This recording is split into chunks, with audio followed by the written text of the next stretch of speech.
On Earth, the heat that drives geology is partly left over from the planet's formation and partly the result of radioactive decay.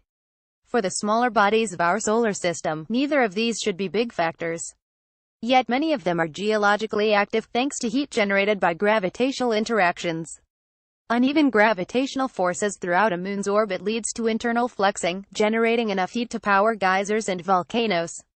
Or we think. In the case of Enceladus, Saturn's geyser-riddled moon, calculations suggest that the heat generated by orbital torques would only be enough to keep the moon's internal ocean liquid for about 30 million years.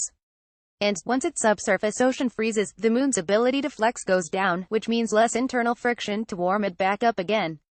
So why does Enceladus have an ocean at all? Billions of years after it formed, according to new research published in Nature Astronomy, that ocean survives because the core of the moon isn't a solid sphere of rock and metal. Instead, it's a porous, loosely aggregated hunk of rock. Its sponge-like nature allows tidal heating to warm up its water to roughly 90 degrees Celsius. There's some reason to think that Enceladus might have a porous core. Based on the moon's total mass and the knowledge that much of it is water, we can make some informed guesses about what its core looks like. And they're all on the low side of what you'd expect from a mixture of rock and metal. That can be explained by internal channels that allow some of the subsurface ocean into the core. If we assume that the core has a composition similar to that of common asteroids, then its density indicates that about 2030% of the core is water. People have attempted to model what that would mean for the physical processes that go on inside Enceladus, but the models have been pretty simple up until now. But recently, a small international team built a 3D model of the entire moon, including its core, ocean, and icy surface. The model accounted for gravitational friction in a core that was highly granular fragmented, and it tracked the heat as it was distributed through the rest of the moon.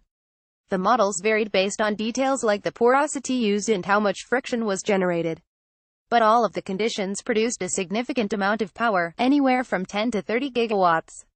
Water ended up heated to 363 Kelvin, which is just shy of the boiling point on Earth. Warmer water is less dense, and so it should rise towards the surface. This sets off a process a bit like the mantle plume seen on Earth, where hot upwellings drive material upwards, displacing cooler material that sinks toward the core.